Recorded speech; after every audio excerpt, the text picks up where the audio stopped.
الحمد لله رب العالمين، الصلاة والسلام على سيد الأنبياء والمرسلين، أما بعد فأعوذ بالله من الشيطان الرجيم. بسم الله الرحمن الرحيم. قال الله تبارك وتعالى في الكلام المجيد بعد أعوذ بالله من الشيطان الرجيم: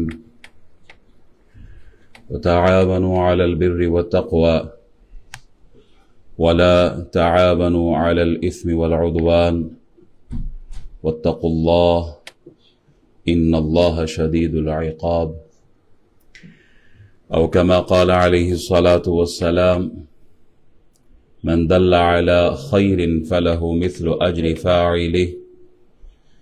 صدق الله مولانا العظيم وصدق رسوله النبي الأمين الكريم، ونحن على ذلك لمن الشاهدين والشاكرين والحمد لله رب العالمين. ہر طرح کی حمد و ثنا، بڑائی، بزرگی، کبریائی اللہ جل وعلا کے لیے ہے، جو ہم سب کا خالق، مالک، رازق ہے. درود سلام بے حد بے حساب لا تعداد بے شمار اس عظیم ہستی پر جو ہم سب کے آقا و مولا ہیں، امام الانبیاء، رحمت للعالمین، شفیع المذنبین، خاتم النبیین ہے. اللہ کے حضور دعا گو ہوں، مالک و مولا ہمارا اول وقت میں آنا، بیٹھنا، سننا، سنانا اپنی بارگاہ میں قبول فرمائے. آمین. اور یہ مسجد کی حاضری ہم سب کے لیے روز محشر نجات کا ذریعہ فرمائے.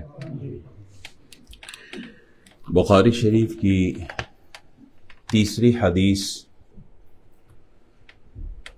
جب جبریل امین وحی لے کر آتے ہیں، پہلی وحی لے کر آئے تو نبی علیہ الصلاۃ والسلام گھر تشریف لاتے ہیں، اور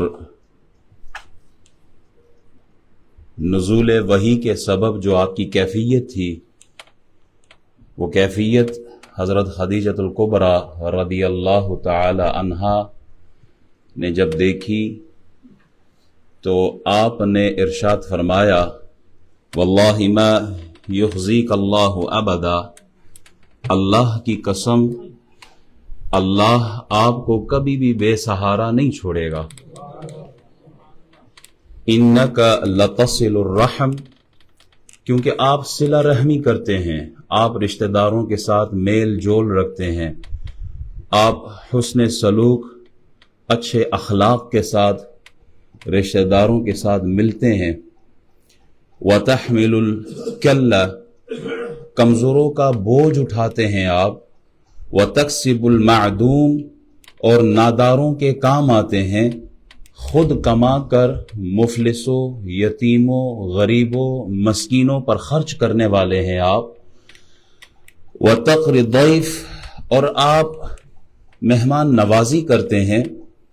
وتعین علی نوائب الحق، اور آپ راہ حق میں جنہیں مشکلات درپیش آتی ہیں، جو مشکلات میں ہو، آپ ان کے مددگار بنتے ہیں.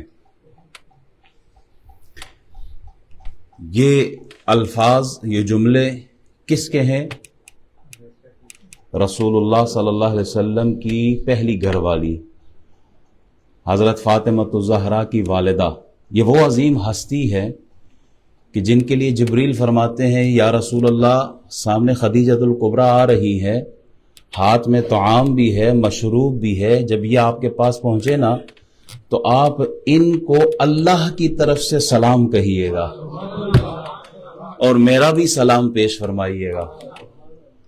جن کو اللہ کی طرف سے سلام آئے، اس عظیم ہستی کا مرتبہ، ان کی شان، ان کی عظمت کیا ہوگی. ہمیں ہمارا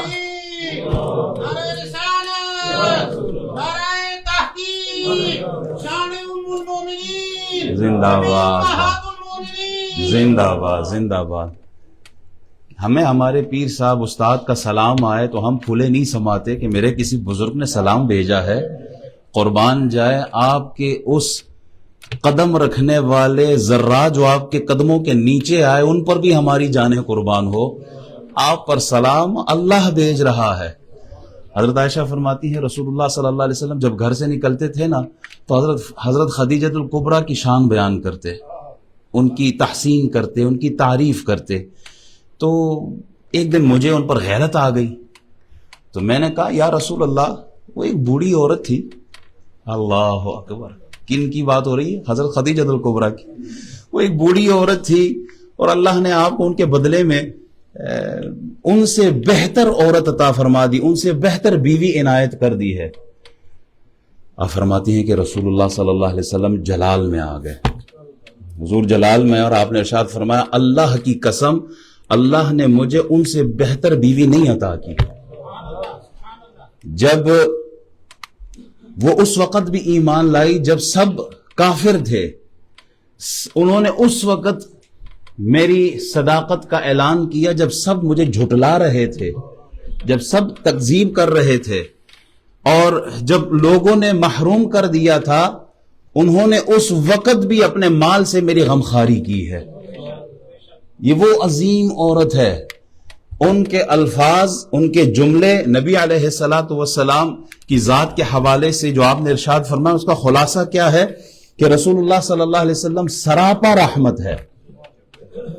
حضور بے سہاروں کا سہارا ہے, حضور بے چاروں کا چارہ ہے, حضور یتیموں, مسکینوں, غریبوں اور بیواؤں کے مددگار ہے. آپ علیہ الصلاۃ والسلام ہر ایک کی مشکل میں ساتھ دینے والے, ان کی مدد کرنے والے تھے, نیکی کی ترغیب اور برائی سے نفرت دلانے والے تھے. نبی علیہ الصلاۃ والسلام کی ذات اقدس خود بھوکے رہتے تھے اور اوروں کو کھلاتے تھے. اسلام کی اور رسول اللہ صلی اللہ علیہ وسلم کی جو تعلیمات کا نچوڑ ہے وہ کیا ہے؟ خدمت خلق, ایثار, محبت, ہمدردی, ایک دوسرے کا خیال رکھنا, ایک دوسرے کے کام آنا, مل جل کر دکھ درد بانٹنا. یہ رسول اللہ کی تعلیمات ہے. نبی علیہ الصلوۃ والسلام نے نیکی کے کاموں میں ایک دوسرے کی مدد کرنے کی ترغیب دی ہے. محتاج ہو, ضرورت مند ہو, مسافر ہو, نادار ہو, بے آسرا ہو, اس کا ساتھ دینے کے لیے آپ علیہ الصلوۃ والسلام نے تعلیمات ارشاد فرمائی ہے. احباب, ہر ذی شعور انسان جانتا ہے کہ اس دنیا کا پورا نظام انسانوں کے باہمی تعاون اور باہمی تعلق پر قائم ہے. یہ جو نظام چل رہا ہے ہستی کا, دنیا کا, کائنات کا, یہ ایک دوسرے کے باہمی تعاون سے چل رہا ہے. ہر ایک انسان دوسرے انسان کی مدد نہ کرے تو کوئی اکیلا انسان خواہ کتنا ہی بڑا عقل مند کیوں نہ ہو, کتنا بڑا مالدار کیوں نہ ہو, زور آور طاقتور کیوں نہ ہو, اپنی ضرورت زندگی کو وہ تنہا حاصل نہیں کر سکتا. اکیلا انسان غذا کے لیے غلہ اگانے سے لے کر کھانے کے قابل بنانے تک ان تمام مراحل کو اکیلے وہ طے نہیں کر سکتا. لباس کے لیے روئی کے کاشت سے لے کر جسم کے لباس تک, کپڑے تک, جسم کے موافق بنانے تک جتنے مرحلے آتے ہیں لباس کے, انسان خود اکیلے نہیں کر سکتا. ہر انسان دوسرے انسان کا محتاج ہے. زندگی کے ہر شعبے میں ہزاروں نہیں لاکھوں انسانوں پر ہم ڈیپینڈ کرتے ہیں. مرنے سے لے کر قبر میں دفن ہونے تک سارے مراحل بھی اسی تعاون کے محتاج ہیں. بلکہ مرنے کے بعد بھی ہم اپنے پیچھے رہ جانے والے رشتہ داروں کے دعا اور ایصال ثواب کے محتاج ہوتے ہیں. اللہ تعالیٰ نے اپنی حکمت بالغہ اور قدرت کاملہ سے اس جہان کا ایسا نظام بنایا ہے کہ ہر انسان دوسرے کا محتاج ہے. غریب آدمی پیسوں کے لیے مالدار کا محتاج ہے, ایسا ہی ہے. مالدار آدمی محنت اور مشقت کے لیے کسی مزدور کا محتاج ہے. یہ بات کوئی مشکل تو نہیں نا.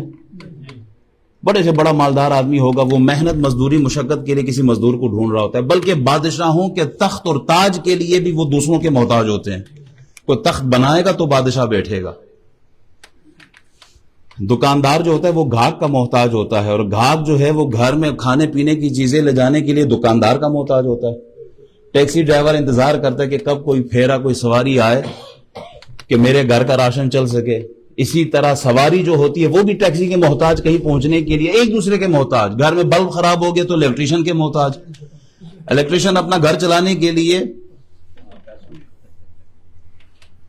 ہر آدمی دوسرے پہ ڈیپینڈ کر رہا ہوتا ہے۔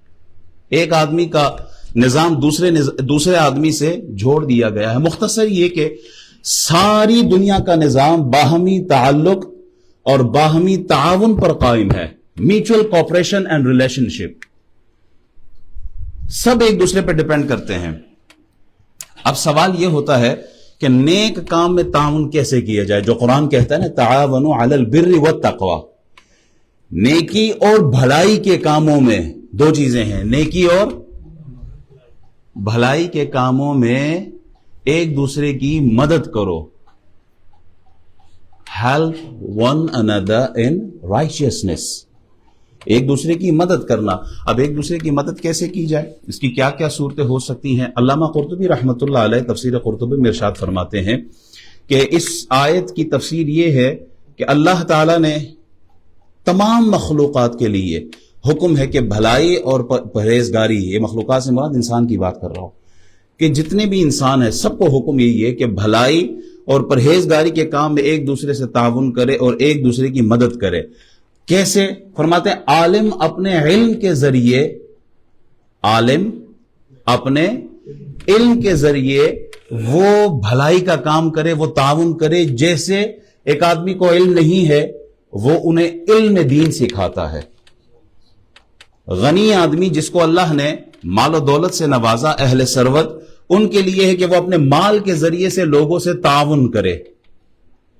طاقتور آدمی، بہادر آدمی، جسمانی قوت رکھنے والا آدمی، وہ الہ کلمت الحق کے لیے، دین اسلام کے لیے میدان کاسات میں جا کر وہ دین کی خدمت کا اس انداز میں کام کرے۔ اللہ نے نوازا ہر آدمی کو، مختلف صورتیں ہیں۔ اب ایک صورت علماء بیان فرماتے ہیں کہ تعاونوا علی البر والتقوی، کہ بھلائی کے اور نیکی کے کاموں میں تعاون کرو، مدد کرو۔ ایک صورت اس کی قول کی ہے، سپیچ، الفاظ کے ذریعے نیکی اور بھلائی پر تعاون کی پہلی صورت یہ ہے کہ آدمی اپنے قول سے یعنی اپنے زبان سے دوسرے کا تعاون کرے، دوسرے کی مدد کرے، دوسرے کا ساتھ دے، زبان سے بھلائی کا جملہ نکالے ورنہ خاموش رہے۔ حدیث ہے، غالباً بخاری کی ہے، من کان یؤمن باللہ والیوم الآخر فلیقل خیرا او لیصمت۔ نبی علیہ الصلوۃ والسلام ارشاد فرماتے ہیں کہ جو شخص اللہ اور آخرت پر ایمان رکھتا ہے تو اسے چاہیے کہ بھلی بات کہے یا خاموش رہے، بھلی بات کہے یا خاموش رہے۔ Whoever believes in Allah subhanahu wa ta'ala in the last day should say good or remain silent، یا تو اچھی بات کہے یا خاموش رہے۔ رسول اللہ صلی اللہ علیہ وسلم نے ارشاد فرمایا صحابہ کرام سے، کیا میں تمہیں روزے سے، نماز سے، صدقے سے اچھا اور افضل عمل نہ بتاؤں؟ سبحان اللہ۔ یہ نئی مسجد کے لیے جناب، اور کتنی ہے؟ 500۔ ہاں پتہ ہے، چلو کہ آگے پیچھے ہو گیا معاملہ۔ ایک کمیٹی والے ساتھی ہے، کھڑو نا جناب۔ ماشاء اللہ، او ماشاء اللہ، ماشاء اللہ، ماشاء اللہ۔ میں کیڑی گل کرنا سی؟ ماشاء اللہ، ماشاء اللہ، ہیلو جی، ماشاء اللہ، زندہ باد بابا جی۔ آج میری سپیچ اتھا ہی رہی ہے، ہن تساں شروع ہو جاؤ پھر۔ سبحان اللہ۔ بلال بھائی آپ ادھر میرے بازو میں کھڑے ہو جائیں، لقمہ دیا کریں جہاں جہاں ہو۔ 500 تسانا اسم شریف حاجی محمد یاسین صاحب، 2 یاسین صاحب ہو گئے نا؟ اچھا ماشاء اللہ۔ 500 کون؟ حاجی یاسین صاحب کی طرف سے۔ کوئی اور رہ تو نہیں گیا؟ اجے تو میں اسپیچ شروع کی ہے جناب۔ اللہ غنی۔ تو نبی علیہ السلام ارشاد فرماتے ہیں کیا میں تمہیں نماز، روزے اور صدقے سے افضل عمل نہ بتاؤں؟ یا رسول اللہ ضرور، ارشاد فرمائیے۔ آپ علیہ الصلوۃ والسلام ارشاد فرماتے ہیں دو روٹھے ہوئوں کو ان کو ملانا، ان کے درمیان صلح کرنا نماز سے افضل، روزے سے افضل اور یہ صدقات سے افضل ہے۔ تو یہ تعاون ہے، یہ مدد ہے۔ مسلم معاشری، کمیونٹی، سوسائٹی، خاندان، گھر میں دو افراد کو اپنی زبان کے ذریعے سے، قول کے ذریعے سے، نصیحت کے ذریعے سے قرآن کی آیت اور حدیث مصطفیٰ سنا کر دو بندوں کو ملانا، یہ خیر کا کام ہے اور اس میں تعاون چاہیے۔ نبی علیہ الصلوۃ والسلام، ایک آدمی آتے ہیں حضور کی بارگاہ میں، عرض کرتے ہیں یا رسول اللہ میری سواری ہلاک ہو گئی ہے تو اب مجھے سواری کی ضرورت ہے، اور اس وقت حضور کے پاس کوئی سواری تھی نہیں۔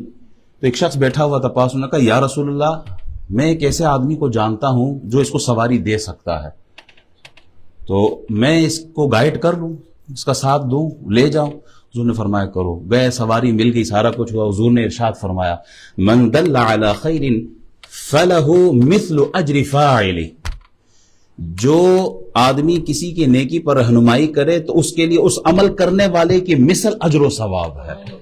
اس نے صرف اس کو گائیڈ کیا، زبان تھوڑی ہلائی ہے، حضور فرماتے جیسے ثواب اس بندے کو ملا ہے جس نے سواری دی ہے، ویسے ہی ثواب اللہ نے تجھے بھی دے دیا ہے۔ کیوں؟ صرف زبان، یہ زبان جو ہے یہ جنت تک لے جا سکتی ہے آدمی کو، یہ زبان لوگوں کا دل جیتتی ہے، یہ زبان دعائیں لیتی ہے۔ ایک آدمی آیا نا، غیر مسلم تھا، خواجہ اجمیری معین الدین چشتی اجمیری رحمۃ اللہ علیہ کے پاس آ کے کہتا ہے کہ حضور آپ کی مدد کی ضرورت ہے، میں نے کھیت بنایا، برسوں محنت کی ہے، کھیت وہ تیار ہو گیا، اب اس کھیت پر ایک مسلمان حاکم ہے، اس نے جبرن قبضہ کر لیا ہے، اگر آپ ایک خط لکھ کے دے دے اور میں بادشاہ کے پاس دلی چلا جاؤں تو میرا کام ہو جائے گا۔ تو آپ نے کہا کل آنا، میں تمہارے ساتھ جاؤں گا۔ بڑا حیران ہوا جب خواجہ اجمیری رحمت اللہ علیہ ساتھ گئے، تو چونکہ وہ بادشاہ خواجہ اجمیری کے مریدوں کا مرید تھا، وہ اسے جب پتا چلا کہ خواجہ اجمیری تشریف لا رہے ہیں تو وہ وزیروں مشیروں کے ہمراہ باہر نکل آیا استقبال کرنے کے لیے۔ وہ بابوں کے خلاف نہیں تھا، بابوں کا ماننے والا تھا، وہ محبت کرنے والا، چاہنے والا تھا۔ وہ شہر سے باہر آ کے استقبال کرتا ہے، حضور آپ تشریف لائے، خیر ہے، اس آدمی کی مدد کرنی ہے، خط لکھ دو، فلاں علاقے کا حکمران اس نے اس کے باغ پہ قبضہ کیا، اس کی کھیت پہ قبضہ کیا ہے، اتنے کام کے لیے اتنی دور کا سفر، وہ مرسیڈیز تو تھی نہیں نا، پیدل سفر کر کے آنا ہو، راستے کی صعوبت، تکلیفیں، آپ آئے دلی تک، اچھا واپس گئے، وہ خط لے کے جاتا ہے، اس حاکم کو دکھاتا ہے، فوراً وہ قبضہ چھوڑ دیتا ہے۔ وہ غیر مسلم خواجہ اجمیری کے اس عمل کی وجہ سے کلمہ پڑھ کر مسلمان ہو جاتا ہے۔ یہ اللہ والوں کا انداز تربیت ہے، تعاون کرے ایک دوسرے کے ساتھ۔ تعاون کا پہلا مرحلہ جو ہے وہ قول ہے، اپنی زبان کے ساتھ، اپنی سپیچ کے ذریعے، اپنے واعظ و نصیحت کے ذریعے آپ خیر کا کام کریں، آپ دین پھیلائیں۔ دوسرا عمل علماء ارشاد فرماتے ہیں وہ یہ ہے کہ آپ اپنے فعل سے اور عمل سے تعاون کریں، کہ آپ کا فعل اور آپ کا عمل کسی کے لیے مدد کا ذریعہ بن سکتا ہو۔ کسی کو نماز پڑھنی نہیں آتی، آپ اس کو نماز پڑھانا سکھائیں۔ بخاری شریف کی حدیث، حضرت ابو ہریرہ رضی اللہ تعالیٰ عنہ فرماتے ہیں کہ رسول اللہ صلی اللہ علیہ وسلم مسجد میں تشریف لائے تو آپ کے آنے کے بعد ایک شخص آیا اور اس نے نماز شروع کر دی، نماز پڑھی، نماز پڑھنے کے بعد حضور کو آ کے سلام کیا، حضور نے وعلیکم السلام فرمایا، فرمایا جا کے دوبارہ نماز پڑھو، تم نے نماز نہیں پڑھی۔ وہ پھر چلا جاتا ہے نماز پڑھنے، پھر نماز پڑھتا ہے، پھر آتا ہے، پھر حضور فرماتے ہیں نماز اجے کوئی نہیں ہوئی، پھر پڑھو۔ وہ پھر جاتے ہیں، تیسری دفعہ، 3 دفعہ پڑھ کے جب واپس آتے ہیں پھر یہی عمل حضور علیہ الصلوۃ والسلام سے کہتے ہیں یا رسول اللہ اس ذات کی قسم جس نے آپ کو حق کے ساتھ مبعوث کیا ہے، میں اس کے علاوہ اور کوئی اچھا طریقہ نہیں جانتا، اس لیے آپ ہی مجھے نماز سکھا دیں کہ کیسے پڑھوں۔ رسول اللہ صلی اللہ علیہ وسلم نے تکبیر تحریمہ اللہ اکبر سے لے کر السلام علیکم ورحمۃ اللہ تک ساری نماز ان کو سکھائی ہے۔ آپ کا عمل، آپ کا فعل، اپنے عمل سے آپ تعاون کرے، اپنے عمل سے آپ مدد کرے. کفار نے جب مدینہ شریف پر حملے کا ارادہ کیا نا، تو حضور علیہ الصلوۃ والسلام نے مدینہ شریف کی حفاظت کے لیے جناب سلمان فارسی رضی اللہ تعالیٰ عنہ کے مشورے پر خندق کھودی. اور خندق کھودتے وقت سارے صحابہ کرام خندق کھودنے میں مصروف ہیں. رسول اللہ صلی اللہ علیہ وسلم بذات خود خندق کھودنے میں پہلی صف میں نظر آتے ہیں.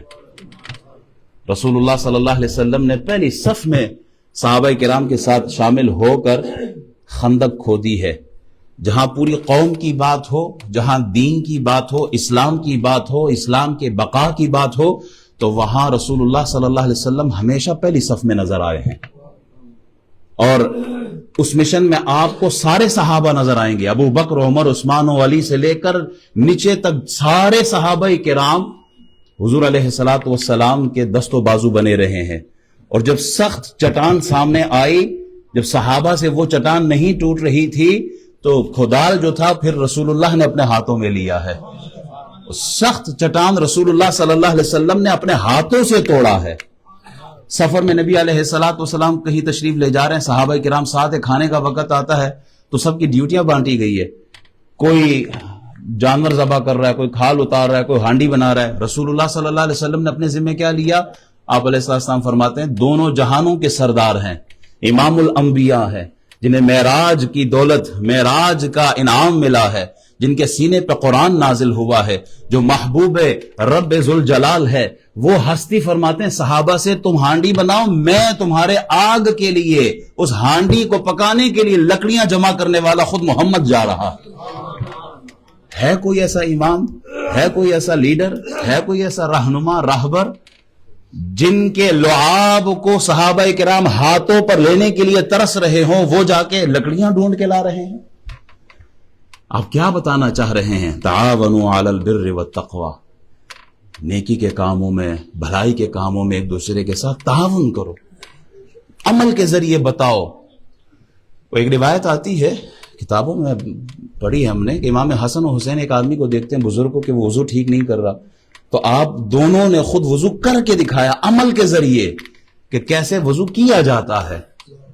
اپنے عمل سے آپ ان کا تعاون کر رہے ہیں. کسی کو قرآن پڑھنا نہیں آتا نا، تو آپ خود ان کو قرآن پڑھائیں، دین سکھائے، اسلام کی تعلیم دے، مسائل سمجھائے. یہ اسلام پھیلنے کا ایک ذریعہ ہے. ہم اسلام کے محتاج ہیں، اسلام ہمارا محتاج. اگر ہم دین پر چلیں گے تو فائدہ کس کا ہوگا؟ ہمارا ہو. اللہ الصمد، اللہ بے نیاز ہے. اللہ کو ہمارے ان سجدوں کی، اس نماز کی، اس تلاوت کی، یہ مدد کرنے کی، مسجدیں بنانے کی اللہ کو قطعاً کوئی ضرورت نہیں ہے. یہ نہیں کہ ہم سجدہ کریں گے تو اللہ کی شان بڑھے گی، نہیں، ایسا نہیں ہے. سبحان اللہ کہنے سے اللہ پاک ہے، اللہ پاک ہے، اللہ تو ویسے ہی پاک ہے. ہمارے کہنے سے اللہ پاک ہے. ہم جو کچھ کر رہے ہیں یہ ہم دین کے لیے نہیں، حقیقت میں یہ ہم اپنے لیے کر رہے ہیں، ہم اپنی آخرت سنوار رہے ہیں. یہ اسلام پہ کوئی احسان نہیں ہے. بنو اسد یہ آئے تھے نبی علیہ الصلوۃ والسلام کے پاس، انہوں نے کہا ہم مسلمان ہو گئے ہیں، کلمہ پڑھ لیا ہے، اب ہمارا آپ کے اوپر احسان ہو گیا ہے. اللہ نے قرآن کی آیتیں نازل فرما دی، یمنون علیک ان اسلموا قل لا تمنوا علی اسلامکم بل اللہ یمن علیکم ان ہداکم للایمان ان کنتم صادقین. تمہارا کیا احسان ہے؟ احسان تو اللہ کا تم پر ہے کہ اللہ نے تمہیں ہدایت عطا فرما دی، اللہ نے تمہیں اسلام کی دولت دے دی ہے. تم اگر مسجدیں بنا رہے ہو تو یہ نہ سمجھنا کہ ہم نے بہت بڑا تیر مار لیا، اسلام پر ہمارا بہت بڑا احسان ہو گیا ہے، اللہ پر بڑا احسان. نہیں، اللہ کی عزت کی قسم، اگر ہم مسجد بناتے ہیں، ہم مسجد کی خدمت کرتے ہیں، ہم تلاوت کرتے ہیں یا سجدے کرتے ہیں، تو یہ اللہ پر احسان نہیں ہے، یہ ہماری اپنی آخرت کی کامیابی کا ذریعہ ہے. اسلام کسی کا قرض نہیں رکھتا. بابا خادم حسین رضوی رحمت اللہ علیہ وہ فرمایا کرتے تھے نا، اسلام کسی کا قرض نہیں رکھتا. اسلام کے لیے جس نے تھوڑی سی بھی باغ دوڑ کی ہو، اللہ نے ادھر بھی نوازنا ہے، اللہ نے ادھر بھی نوازنا ہے. اور کون جانتا تھا خادم حسین رضوی کو؟ ہم خود مدرسوں میں پڑھ کے ہم نہیں جانتے تھے، ہمیں بھی بعد میں پتہ چلا یہ کوئی ہستی ہے. کیوں؟ اس لیے کہ انہوں نے جب بھی کوئی تقریر کی ہے تو اللہ رسول کے لیے کی ہے، دین کی بات کی ہے. پھر اللہ نے کیسے نوازا؟ 4 بانگ عالم ان کا نام ہے، کروڑ سے اوپر لوگ ان کی جنازے میں آتے ہیں. کیوں؟ کہا تم اللہ کے لیے ایک قدم بڑھا کے دیکھو، اللہ کی رحمت تمہاری طرف 10 قدم بڑھ کر آئے گی. تم اللہ کے لیے قدم اٹھاؤ تو صحیح. ہم آج جو مسجد بنانے جا رہے ہیں یہ کوئی احسان نہیں، اپنے آخرت کو سنوارنے کے لیے، اپنے بچوں کے عقیدوں کو بچانے کے لیے ہے. یہ جو نئی جگہ ہم خریدنے جا رہے ہیں اس کا ایک مقصد کیا ہے، اور بڑا بنیادی مقصد یہی ہے کہ ہم اپنے بچوں کے عقیدہ اہل سنت پر انہیں قائم رکھنے کے لیے اس مسجد کو بنا رہے ہیں. اور دادا باغ لگاتا ہے تو بچے اور پوتے پھر پھل کھاتے ہیں نا. دادا باغ نہ لگائے تو بچے پوتے یہ پھل وغیرہ نہیں کھا سکتے. یہ مسجد جس میں ہم بیٹھے ہیں یہ بزرگوں کی محنت سے بنی ہے نا، بزرگوں نے محنت کی تو یہ بنی. اگر آج یہاں مسجد میں ٹوپی نظر آتی ہے، امامہ نظر آتا ہے، داڑھی نظر آتی ہے، بہنیں جو حجاب اور برقعے میں مسجد میں آ کے قرآن سیکھتی ہیں، تو یہ ان بزرگوں کی محنت کا پھل ہے جو آج ہم کھا رہے ہیں. ان کے لگائے ہوئے باغ سے آج ہم جو پھل کھا رہے ہیں وہ بچے اور بچیاں مسجد میں آ کے قرآن کی تعلیم سیکھ رہے ہیں، دین سیکھ رہے ہیں، انہیں اسلام کے بارے میں بتایا جا رہا ہے. کتنے غیر مسلم یہاں آ کر کلمہ پڑھ کے مسلمان ہو رہے ہیں، کتنے مشرک شرک چھوڑ کر یہاں اسلام کے دائرے میں آ رہے ہیں، کتنے گناہگار ایسے لوگ ہیں جنہوں نے توبہ کر کے مسجد میں آ کے اپنی زندگی کا رخ صحیح سمت میں موڑا ہے. کتنے ایسے لوگ ہیں جنہوں نے ڈرگز چھوڑی، شراب چھوڑی، حرام چھوڑا، جوا چھوڑا، زنا چھوڑا. کب؟ کہا جب مسجد کے حدود میں آتے ہیں، قرآن کی آیتیں سنتے ہیں تو دل بدل جاتا ہے. الم یأن للذین آمنوا ان تخشع قلوبهم لذکر اللہ، قرآن خود کہہ رہا ہے، اللہ خود فرماتا ہے اجے بھی نہیں بدلنا. افلا یتدبرون القرآن ام علی قلوب اقفالها، دلوں پہ تالے لگے ہوئے ہیں؟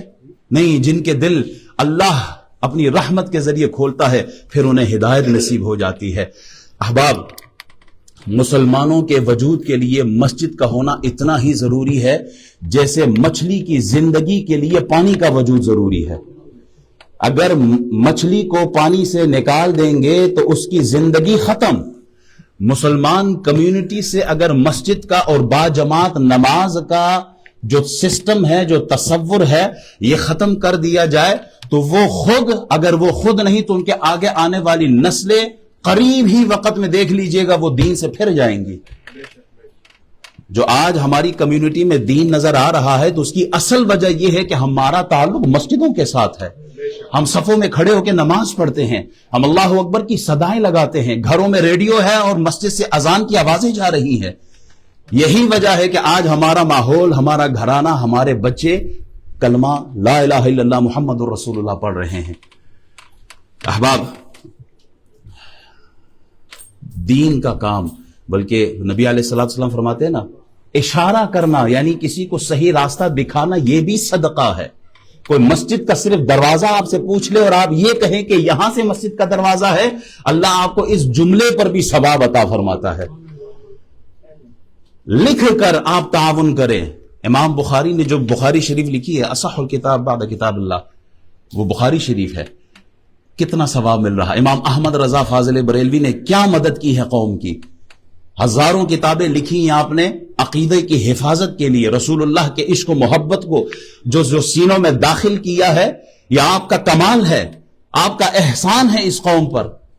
یہ مفسرین، محدثین، فقہا جنہوں نے دین کی خدمت کی ہے، لکھ کر. امام ابن جوزی کے لیے آتا ہے آپ نے ہزاروں کتابیں لکھی ہیں، کتنے ہزار آپ نے مسلمان کیے ہیں. قلم سے جو آپ حدیثیں لکھتے تھے نا، وہ تراشا جو جمع ہوتا تھا نا، آپ نے وصیت کی جب میرا انتقال ہو جائے، جس قلم کے تراشے سے میں نے حدیثیں لکھی ہے اسی تراشے کو جلا کر پانی گرم کرنا اور پھر مجھے اسی سے غسل دینا ہے.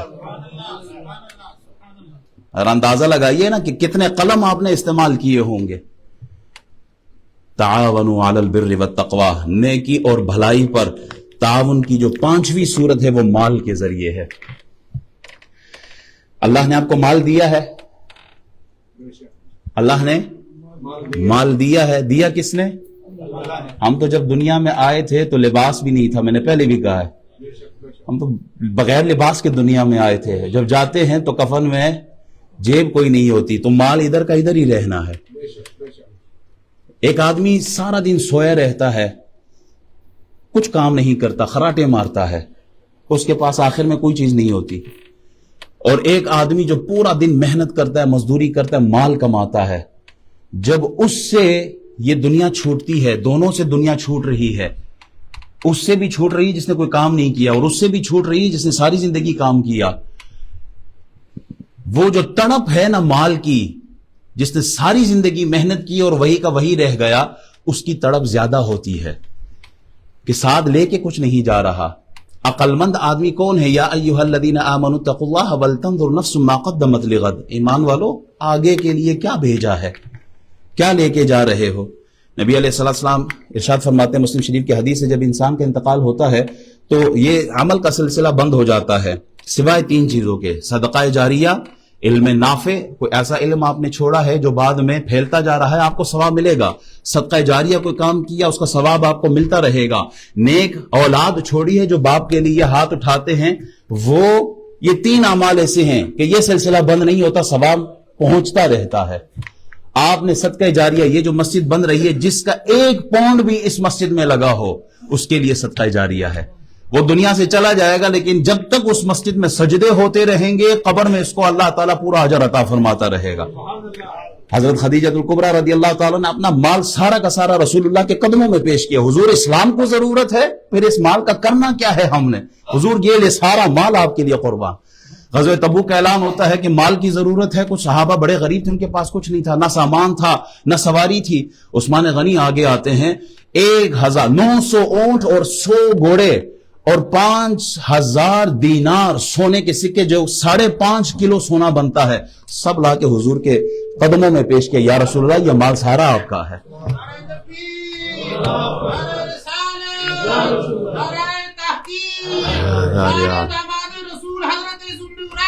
زندہ باد، زندہ باد۔ مہاجرین جب مکہ سے مدینہ شریف آتے ہیں تو مدینے والوں نے سارا مال نہیں پیش کیا، ہماری جائیدادیں آدھی، ہمارا کاروبار آدھا، ہمارا مال آدھا، سب پیش کیا ہے۔ اللہ تعالی ہمیں بھی توفیق عطا فرمائے۔ جی وہ کیا جنی قسمت سے وہ ہوئی ہے۔ وہ ایک نواب صاحب تھے نا، وہ کوئی آتا تھا نا مانگنے کے لیے، تو وہ یوں داڑھی پہ ہاتھ پھیرتے تھے، جتنے داڑھی کے بال ان کے ہاتھ میں آتے تھے نا، بس اتنی پونڈ دے دیتے تھے۔ 1 بال آیا تو 1 پونڈ دے دیا، 2 آئے تو 2 دے دیے۔ ایک آدمی آیا مال لینے کے لیے، تو یوں ہاتھ، یوں داڑھی پہ ہاتھ پھیرا تو 1 بال آیا، ان کا یہ لو۔ آگے سے کہتے نواب صاحب بس اتنا ہی، 1 ہی بال؟ کہا یہ قسمت ہی تمہاری، قسمت ہی تمہاری۔ نواب صاحب قسمت میری اور ہاتھ آپ کا ہے، قسمت میری ہے اور ہاتھ آپ کا ہے۔ ایک دفعہ مجھے موقع دینا، میں اپنی قسمت خود آزماؤں، ذرا آپ اپنی داڑھی میرے حوالے کریں، پھر دیکھیں ذرا آپ کلین شیو ہو کے جاتے ہیں کہ نہیں جاتے۔ تو مال اللہ کا دیا ہوا ہے، یہ مال اللہ ہی کے پاس جاتا ہے۔ ایک آدمی مجھے فون کرتا ہے کہ جناب ایک آدمی کو میں بھیج رہا ہوں، آپ اس کو 5000 پاؤنڈ دے دینا۔ وہ آدمی آتا ہے، میں اس کو 5000 پاؤنڈ دے دیتا ہوں۔ یہ 5000 پاؤنڈ میں کس کو دے رہا ہوں؟ بظاہر تو اس کو دے رہا ہوں جو لینے آیا ہے، لیکن حقیقت میں نے یہ 5000 کس کو دیا؟ جس نے مجھے، وہ ایسا ہی ہے کہ نہیں ہے؟ ایسا ہی ہے نا۔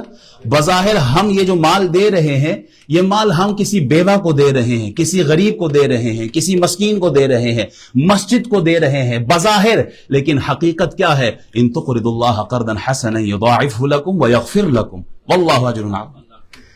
یہ مال کس کو دے رہے ہو؟ یہ مال اللہ کو دے رہے ہیں۔ بظاہر مسجد میں جا رہا ہے لیکن حقیقت میں یہ اللہ کے پاس جا رہا ہے، اور یہ واپسی کا عمل اللہ فرماتے ہیں تمہیں ڈبل ہو کے ملے گا۔ تم اللہ کے راستے میں مال دو، اللہ تعالیٰ دینے والا ہے۔ تعاون کیسے کیا جا سکتا ہے؟ مسجد کے ساتھ تعاون کی صورت یہی ہے کہ جس بھائی نے جتنا مال دیا، سبحان اللہ، لاکھوں سلام ہو آپ لوگوں پر جنہوں نے اللہ کے راستے میں مال دیا ہے۔ مجھے کل حاجی جابر صاحب بتا رہے تھے، ایک بھائی نے، ایک دوست نے، ایک بزرگ نے 15,000 پاؤنڈ دیا، 15,000 ڈونیشن دی، اور کہا میرا نام بھی نہیں لینا، اللہ ان کا اذان دینا قبول فرمائے۔ تو ایسے لوگ بھی ہیں جنہوں نے 15,000 دیے اور کہا کہ ہمارا نام نہیں لینا ہے، یہ ہم نے اللہ کے لیے دیا ہے۔ اللہ نوازتا ہے، اللہ تعالیٰ اور دیتا ہے، یہ بھی مدد ہے مسجد کی۔ احباب، دین کی مدد کرنی ہے تو ایک مدد کرنے کا ذریعہ وقت دینا ہے۔ کتنے ایسے ساتھی ہیں، ہمیں تو نہیں پتہ، نہ مسجد میں آتے ہیں. دیکھیے سارا کام تعاون سے ہوتا ہے. جمعہ اگر آپ کوئی بھی یہاں مسجد میں نہ آئے، میں اکیلا جمعہ تو نہیں ہوتا نا، بندے آئیں گے تو جمعہ ہوگا. آپ آتے ہیں تو جمعے کی نماز ہوتی ہے. کیسی ہوتی ہے؟ سب کے تعاون سے ہوتی ہے. سب آتے ہیں، کوئی دروازے کھولتا ہے، کوئی لائٹیں آن کرتا ہے، کوئی کارپیٹ صاف کرتا ہے، کوئی جوتوں کی جگہ پہ کھڑا ہوتا ہے. یہ سب کے تعاون سے یہ سسٹم چل رہا ہوتا ہے. اسی طرح یہ جو مسجد کی جگہ لینے والے ہیں، یہ بھی سب کے تعاون سے ہی ہوگا. سب کے تعاون سے یہ مسجد خریدی جائے گی، اور سب کے تعاون سے نہ صرف خریدی جائے گی بلکہ اس کو چلایا بھی جائے گا. تو اس میں آپ سب کے تعاون کی ضرورت ہے. دین کا کام کرنا ہے تو ایک ذریعہ یہ اپنے بچوں کو تیار کریں، اپنے بچوں پہ محنت. ہم نے ساری زندگی کما کر جب حالت یہ ہوتی ہے بڑھاپے پہ پہنچتے تب خیال آتا ہے بچہ میری سنتا ہی نہیں ہے. بچے کو سننے کے لیے آپ نے وقت کتنا دیا ہے؟ یہ زندگی ہمیں ایک ہی بار ملنی ہے. ایسا ہی ہے، آپ کے پاس ایک روٹی ہو اور آپ کے بچے بھوکے ہوں تو کیا آپ وہ روٹی پرندے کو تو نہیں کھلائیں گے نا؟ صحرا میں سے آپ گزر رہے ہو، ایک ہی بوتل آپ کے پاس پانی ہو تو اس پانی کے بوتل سے آپ پاؤں تو نہیں دھو سکتے نا. آپ کو اللہ نے ایک ہی بار زندگی دی ہے. اس زندگی کو بیکار کاموں میں، بیکار مقصد میں نہیں گزارنا ہے. یہ دوبارہ نہیں آنی ہے، گئی تو پھر چلی گئی ہے. تو اس کو کارآمد مقاصد میں خرچ کیا جائے. یا لیتنی قدمت لحیاتی، کہیں ایسا نہ ہو کہ ہم بھی مرنے کے بعد کہ کہا زندگی میں کوئی چنگے کام کتنے بھی ہو، وہ زندگی میں کوئی اچھا کام کیا ہو. مسجد میں آ کے آپ مسجد کو وقت دیں. کتنے ایسے بھائی ہیں جو مسجد میں آ کے صفائی کرتے ہیں، وقت دیا ہے نا. کوئی ٹوائلٹ صاف کرتا ہے، کوئی جوتوں کی جگہ پر 100 دفعہ بتا چکے ہیں. وہ بھائی مجھ سے ہمیشہ گلا کرتے ہیں، آپ بتاتے کیوں نہیں ان کو؟ جو بھی ہمارے بھائی مسجد میں آتے ہیں، جو وہ شو ریک رکھا ہوا ہے نا، جوتے کس میں رکھنے چاہیے؟ شو ریک میں رکھنے چاہیے، وہاں چھوڑنے تو نہیں چاہیے. یہ ڈسپلن تو ہمارا نہیں. مسلمان تو ڈسپلن کا پابند. ہمیں تو صفے بناتے ہوئے بھی کہا کہ سیدھی صف بنا کے رکھنا ہے. ہمیں تو نماز پڑھنے کے لیے بھی جب کہا سجدوں میں بھی ہو تو سیدھی صفوں میں رہو، کھڑے ہو جاؤ تو سیدھی صفوں میں رہو. ڈسپلن اسلام نے سکھایا. کوئی غیر مسلم آ کے نیچے ہمارے جوتے دیکھ لے تو ہمارے بارے میں کیا تاثر ہوگا؟ تو جو میٹ رکھے ہوئے ہیں اس کے اوپر جوتے نہ رکھے، شو ریک پہ رکھے. اللہ تعالی ہمیں سمجھنے کی توفیق عطا فرمائے. واخر دعوانا الحمدللہ رب العالمین.